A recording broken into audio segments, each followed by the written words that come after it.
Ok, aujourd'hui je vous raconte l'histoire de l'ondine de l'étang. Il était une fois un meunier qui vivait paisiblement avec sa femme. Ils avaient de l'argent et ne manquaient de rien.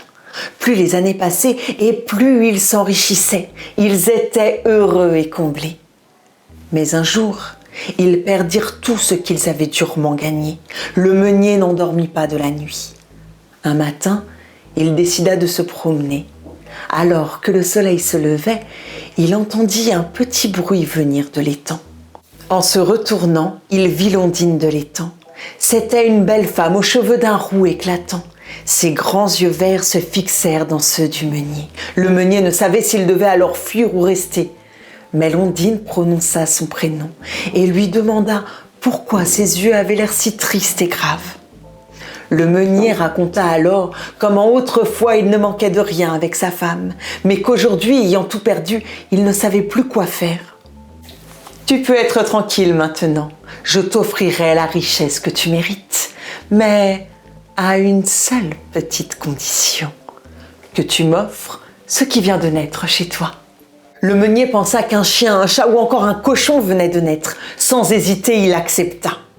Un étrange sourire passa sur le visage de l'ondine et sans un mot, elle retrouva les eaux profondes. Le meunier, surexcité, courut annoncer la bonne nouvelle à sa femme, mais arrivé près de chez lui, il reconnut la femme du médecin. « Réjouissez-vous, votre femme vient d'avoir un beau garçon !» La joie du meunier descendit tout de bon. Il comprit alors que l'ondine l'avait trompé. Il alla rejoindre sa femme et son pauvre fils. « Mon amour, pourquoi ne te réjouis-tu pas d'avoir un garçon en si bonne santé ?» Le meunier fondit en larmes en expliquant l'accord qu'il avait passé avec l'ondine. « Nous trouverons une solution. » Les jours passèrent et leur richesse revenait. Tout ce qu'entreprenait le meunier réussissait si bien qu'il gagna plus que ce qu'il n'avait jamais eu. Mais ce bonheur était mitigé. Le souvenir de l'ondine le hantait. Lorsqu'il passait près de l'étang, il s'attendait à voir les deux grands yeux verts de l'ondine lui réclamer son dû. Lorsque son fils fut plus grand, il le mit en garde. « Mon fils, ne touche jamais l'eau de cet étang sous aucun prétexte, car sinon une main t'attrapera et te plongera dans ses profondeurs. » Les années passèrent et le petit garçon devint un beau jeune homme. L'ondine, elle, ne se manifesta jamais, si bien que le meunier en vint à douter de son existence, pensant qu'elle n'était que le fruit de son imagination. Le jeune homme devint un grand chasseur et il rencontra une jeune femme très respectable, drôle et d'une intelligence extraordinaire. Une année plus tard, ils se marièrent. Mais un jour, alors que le chasseur poursuivait un chevreuil, il ne s'aperçut pas qu'il était près de l'étang défendu. Après avoir attrapé l'animal, il voulut nettoyer son couteau dans l'eau de l'étang. À peine ses doigts eurent-ils touché la surface de l'eau, que l'ondine de l'étang l'attrapa et le plongea dans ses profondeurs. Le soir tombait, mais le chasseur n'était toujours pas rentré chez lui. Sa femme commença à s'inquiéter. Elle partit à sa recherche et l'appela, mais en vain, il ne répondait pas. Elle se souvint alors de l'histoire que son mari lui avait si souvent racontée. Qu'un jour, son père, sans le faire exprès, l'avait échangée contre la fortune. Il aimait raconter cette histoire et les deux amoureux riaient de bon cœur. Mais en cette soirée triste d'automne, la femme se mit à douter. Et si l'histoire était vraie?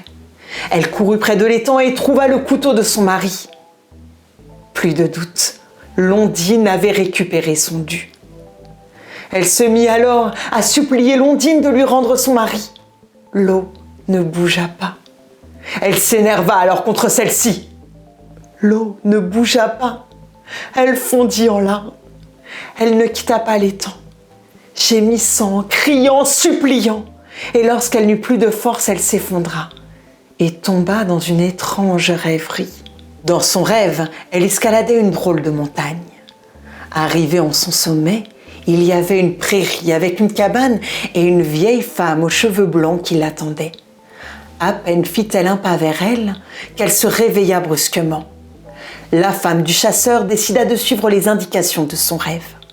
Elle gravit péniblement la montagne, mais arrivée en son sommet, se trouvait la prairie de son rêve, avec la cabane et la vieille femme qui l'attendait. « Tu dois être bien malheureuse pour venir me chercher ici. » La femme en larmes lui raconta son histoire. « Ne t'inquiète pas, je vais t'aider. Prends ce peigne d'or, et lorsque la lune sera grosse et ronde dans le ciel, rends-toi près du lac. Peigne tes longs cheveux noirs, et une fois que tu auras terminé, pose le peigne près de l'eau. Attends et regarde ce qui se passera. » La femme rentra chez elle et attendit la prochaine pleine lune. Quand celle-ci fut grosse et pleine, elle courut jusqu'à l'étang et peigna ses cheveux à l'aide du peigne d'or. Lorsqu'elle eut terminé, elle posa le peigne près de l'étang et attendit. Aussitôt, une vague traversa l'étang et attrapa le peigne. L'étang s'était ouvert en deux. La femme put alors apercevoir le visage de son mari. Ses yeux suppliaient de le sauver, mais une fraction de seconde seulement, car une nouvelle vague vint refermer le gouffre. Cette nuit-là, elle fit un étrange rêve. Elle se souvint seulement qu'il se passait dans la cabane en haut de la montagne. Le lendemain, sans attendre, elle refit le voyage. La vieille femme l'attendait, exactement au même endroit. « Prends cette flûte. À la prochaine pleine lune, assieds-toi sur la rive. Joue une belle mélodie. Quand tu auras fini, pose-la près de l'eau. Attends et regarde ce qui se passera. » La femme rentra chez elle et attendit avec impatience la prochaine pleine lune. Lorsque celle-ci se manifesta dans le ciel, elle courut jusqu'à l'étang. Elle joua une mélodie si belle que le temps parut suspendu. La flûte semblait pleurer l'amour perdu. Lorsque la dernière note s'éteint, elle posa la flûte près de l'étang et attendit. Une vague plus importante que la dernière fois fendit l'étang en deux. La femme put alors apercevoir le buste et la tête de son mari. Il tendit les bras vers elle, mais une nouvelle vague le recouvrit, l'emportant, lui et la flûte. À quoi tout cela sert? À peine puis-je voir mon mari que celui-ci disparaît. Vous savez ce qu'il se passa la nuit d'après? La femme fit un étrange rêve. Une montagne, une prairie, une cabane et la vieille femme qui l'attendait. Le lendemain, elle se précipita raconter à la vieille femme ce qu'il s'était passé. « Ne t'inquiète pas, tout n'est pas fini. Prends ce rouet d'or. Lorsque la lune sera grosse et ronde dans le ciel, rends-toi près de la rive. File toute la bobine et lorsque tu auras fini, pose le rouet près de l'eau.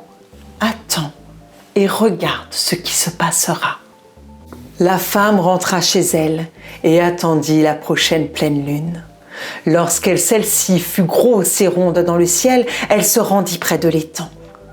Elle se mit alors à filer sans relâche, et lorsqu'il n'y eut plus de fil dans le rouet, elle le posa près de l'étang et attendit. L'étang se mit à bouillir, et une vague gigantesque le traversa, emportant le rouet. L'étang se fendit en deux, la tête et tout le corps de son mari apparut. Il sauta vite sur la rive, attrapa sa femme, l'embrassa et s'enfuit. Mais l'étang tout entier se souleva dans un grondement effroyable. L'Ondine était furieuse. Toute la campagne fut inondée. L'Ondine pourchassant son dû. Les amoureux à peine réunis se voyaient déjà perdus. Dans la peur, la femme se mit à supplier la vieille femme de les sauver. Ils furent métamorphosés, elle en grenouille et lui en crapaud. Ils étaient sauvés, mais séparés à nouveau l'un de l'autre. L'Ondine ne réussit pas à rattraper le chasseur. Elle retourna dans son étang, l'eau qui l'accompagnait retrouvant sa source. Les deux amoureux reprirent forme humaine, mais ils étaient séparés, chacun dans une contrée différente qui leur était complètement inconnue. Pour gagner leur vie, ils devinrent chacun de leur côté bergers Quel hasard! Les années passaient et ils voyageaient avec leurs moutons, avec l'espoir de se retrouver. Les années passaient et ils étaient malheureux l'un sans l'autre. Mais par un beau jour de printemps, le hasard voulut qu'ils emmenèrent leur troupeau dans la même prairie. Les années avaient passé, ils ne se reconnurent pas. Cependant, ils étaient heureux de s'être rencontrés et ils étaient heureux d'avoir un nouvel ami. Tous les jours, ils se rencontraient et ils emmenèrent leur troupeau ensemble. Les bêtes semblaient aussi bien s'entendre que les bergers. Une nuit de pleine lune, le berger sortit de son sac une flûte. Il joua une mélodie si belle et mélancolique que le temps parut suspendu. Lorsque la dernière note se noya dans les ténèbres, il s'aperçut que la bergère pleurait. « Pourquoi pleures-tu ? La dernière fois que j'ai joué cette mélodie, c'était un soir de pleine lune. Et le visage de mon mari est apparu des eaux, ses yeux me suppliant de le délivrer. » Il la regarda et reconnut alors sa femme, celle qu'il cherchait depuis si longtemps. Lorsqu'elle eut séché ses larmes, elle reconnut à son tour son cher et tendre mari. Une nuit de pleine lune, quelque part dans une prairie, les amoureux se rencontrèrent. Ils s'embrassèrent et s'étreignirent. Vous vous demandez s'ils furent heureux? Oh, je peux vous assurer que oui. Jusqu'à leur dernière heure, ils s'aimèrent. J'espère que cette vidéo vous aura plu. Si c'est le cas, n'hésitez pas à vous abonner, commenter ou encore liker la vidéo. Je vous dis à très bientôt pour de nouvelles histoires.